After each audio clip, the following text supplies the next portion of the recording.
ഞങ്ങൾ എന്തിനാ കെട്ടിയിട്ടിരിക്കണേ? ഇതൊന്നും അഴിക്കേ. ഞങ്ങൾക്ക് പ്രാഥമിക കർമ്മങ്ങളൊക്കെ ചെയ്യണ്ടേ? പ്ലീസ്. ഒക്കെ ആകാം, പക്ഷേ എല്ലാം ഞങ്ങളുടെ മേൽനോട്ടത്തിൽ മാത്രം. എന്തായേ മനുഷ്യനോട് ശ്വാസം മുട്ടിയിരിക്കുക?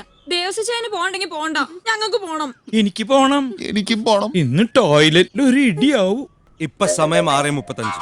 1 മണിക്കൂർ കൃത്യം 7:35 എല്ലാരും റെഡി ആയി ഇവിടെ തിരിച്ചു വന്നോളണം. മനസ്സിലായോ? അറിയാം. പെട്ടെന്ന് പെട്ടെന്ന് അഴിച്ചു കൊടുക്കാം.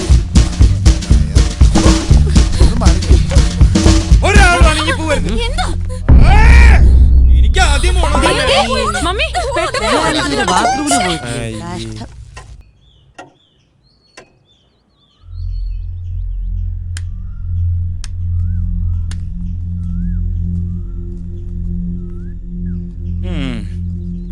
ഞങ്ങളുടെ പ്രഭാത കൃത്യങ്ങളൊക്കെ കഴിഞ്ഞു.